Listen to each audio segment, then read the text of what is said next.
Up all night with Cobra Commander, a man who goes by the name of Lord Shadrach. Now I know you're probably confused as to why I'm wearing my traditional blue uniform for this interview and not my usual black dress jacket. That's because the guest on tonight's show has requested that I wear this attire while I'm interviewing him. So give him a warm Cobra welcome. Alright, Cobra Commander.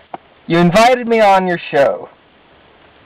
I must say it is an honor being on the show hosted by one of my favorite cartoon villains. Okay, let's get this interview going here. Now tell us, how did you become the person you are today? Well, a lot of things happened that made me who I am today.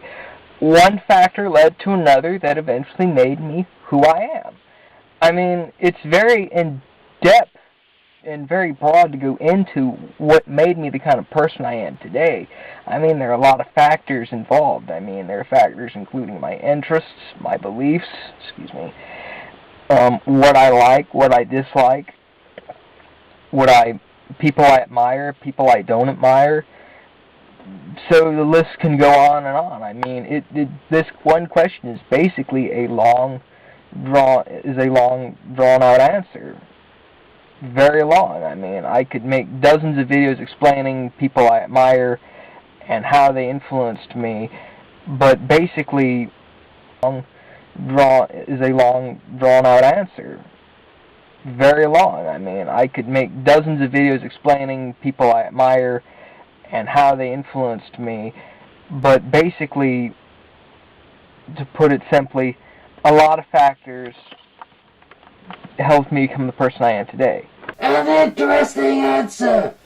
No one has ever answered that question that way before.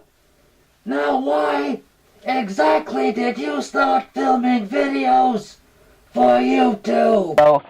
Well, what first got me into YouTube was the fact that it was entertaining and fun. I mean, when I got a camera, I decided to make videos for myself and entertain a small group of people, but then I gave that up for quite a while. And then I started watching videos involving YouTube atheists and YouTube Christians going at it, and from there I decided to make more YouTube videos and I got back into making YouTube videos to not only defend my Christian faith from atheists and what have you, but to also entertain people, and I also made my YouTube videos to express myself and how I feel and of matters that are important or concern to me. That's an answer. I can't think of a better reason to film videos.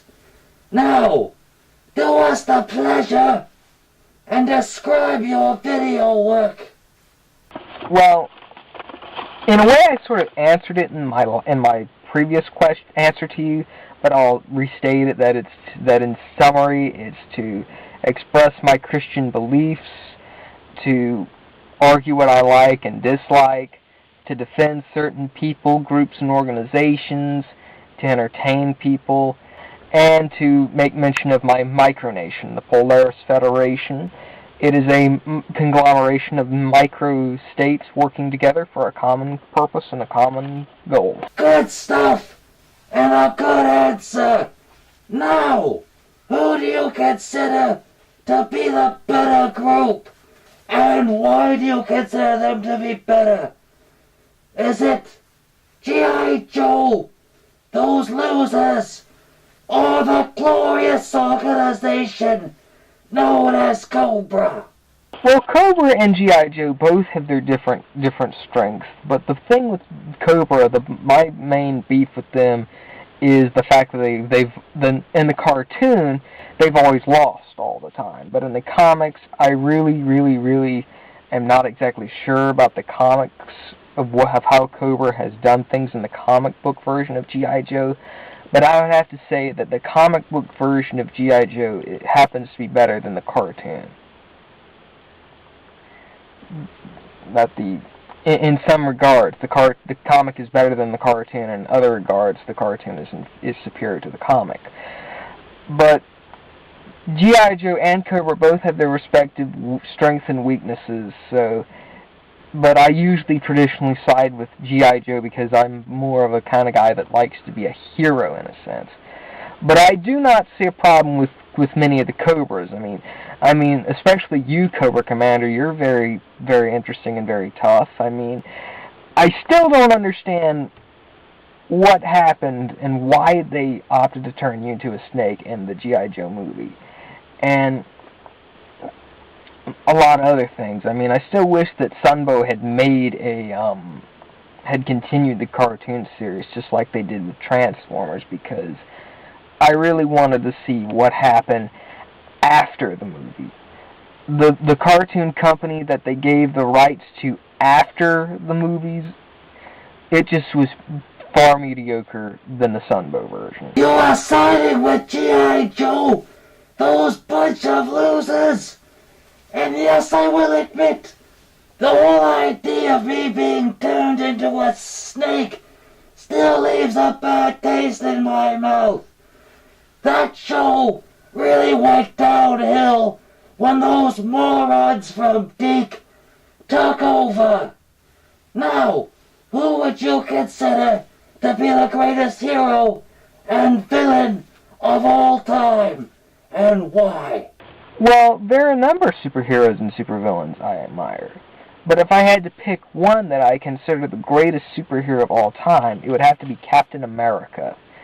The greatest superhero of all time being Captain America, and the reason for that is, here's a guy with no superpowers, no super talents, only a shield and his love for America and his super strength serum, and he runs around throwing that shield, and he just beats the living daylights out of Nazis, thugs, space aliens, what have you, and he has no superpowers to top it off.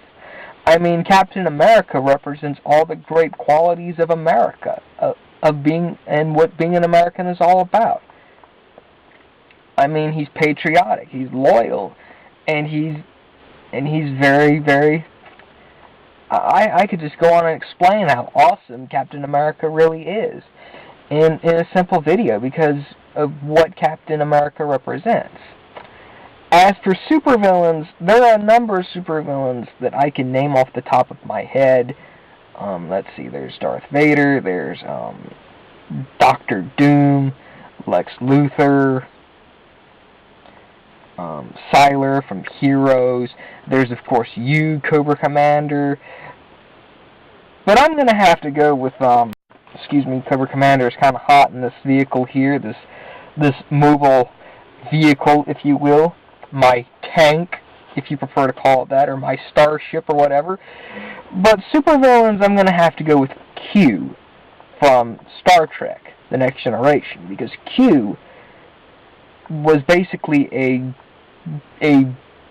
divine-like individual with the snap of his fingers, could make anything appear and anything disappear at will, because he is that powerful. But in a way, Q is sort of like, is sometimes beneficial to the Enterprise crew, but more than not, he is malevolent to the Enterprise crew. I must kill this Captain America! It would be much more demoralizing to the American people if I were to kill him, much more so than killing that small town loser orphan known as the Batman.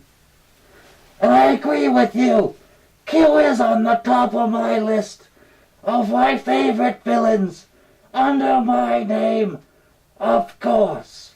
Now, if there was a movie made about your life, what would it be called, and who would play you in that movie?